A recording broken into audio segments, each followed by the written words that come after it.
हिंदू राष्ट्र की बात कर रहे थे और कह भी रहे थे युवाओं के लिए, यूथ के लिए क्या मैसेज देना चाहेंगे? युवा हमारे भारत की दिशा और दशा दोनों सुधार सकते हैं। युवा हमारे इस देश का बूस्ट है।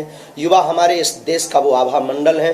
युवा भाई बहन हमारे इस देश की वो निधि है, वो संपत्ति है, जिस संपत्ति के प्रयोग से भारत पुनः सोने की चिड़िया बन सकता है। भारत पुनः विश्व गुरु घोषित हो सकता है। विश्व गुरु अभी भी है, पर घोषित रहना बाकी रह गया। एक सवाल और मेरा कि कई बार देखा है आपके चैनलों के माध्यम से लव जिहाद का मामला कई बार सामने आता है। बहुत उस पर कुछ कहना चाहिए? अनेक बार हमने सावधान किया। हम भारत ये बहनों को, बेटियों को सावधान करेंगे। स्वधर्म निधनम श्रेया परधर्मो भयावह। हमारे शास्त्र में स्पष्ट कहा है, अपने धर्म में मरना श्रेयस्कर है दूसरे धर्म में विचार करने से।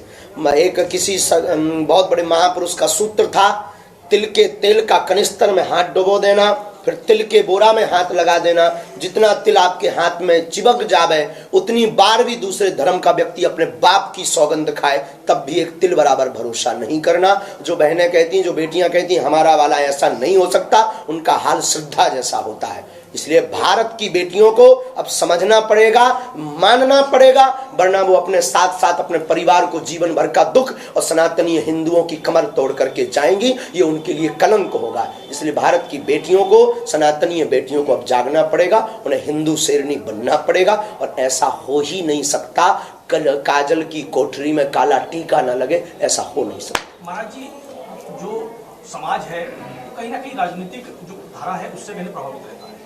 लोग जो राजनीतिक पार्टियां हैं उनसे जुड़े होते हैं, उनकी राजनीतिक धारा से जुड़ते हैं। कुछ लोग जो खुद को सेकुलर कहते हैं लेकिन हिंदू हैं, उनका हमेशा ये मानना होता है कि कहीं ना कहीं लव जिहाद जो उपज है वो कहीं ना कहीं सोच है, उसको पैदा किया गया है। ऐसा कुछ नहीं होता। लोगों को एक दूसरे के साथ प्यार करने का अधिकार होता है। तो ऐसे सेकुलर जो बुद्धि वाले लोग हैं क्या कहना है? हमें तरस आता है उन पर, हिंदू होने पर, उनकी हिंदू कहलाने पर। हमें तो शंका भी हो रही उनकी हिंदू कहलाने पर। ये सोच है अगर, तो श्रद्धा कांड क्या है? ये सोच है तो भारत में जितने भी आतंकी हमले हुए वह एक विशेष समुदाय से क्यों आए? अगर ये सोच है तो श्रद्धा के 35 टुकड़े करने वाला एक विशेष समुदाय से क्यों है?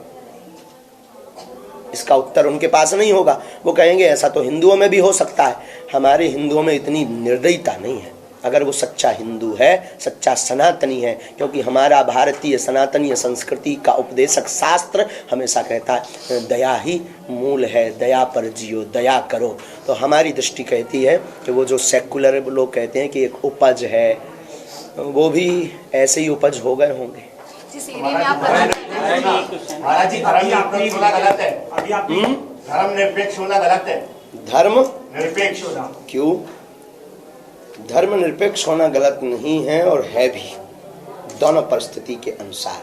धर्म निरपेक्ष को ना हम गलत ठहरा सकते हैं न सही ठहरा सकते हैं। दोनों परिस्थिति के अनुसार खड़ा होना बहुत जरूरी है। कई बार ऐसी परिस्थिति बनती है जब भगवान कृष्ण संकल्प लेते हैं हम महाभारत में कोई भी अस्त्र शस्त्र नहीं उठाएंगे, और अपने भक्त की रक्षा के लिए उन्हें जो है पहिया उठाना पड़ा। तो धर्मनिरपेक्ष और धर्म पर यही चर्चा है कि ना वो गलत है ना वो सही है, समय और परिस्थिति के अनुसार।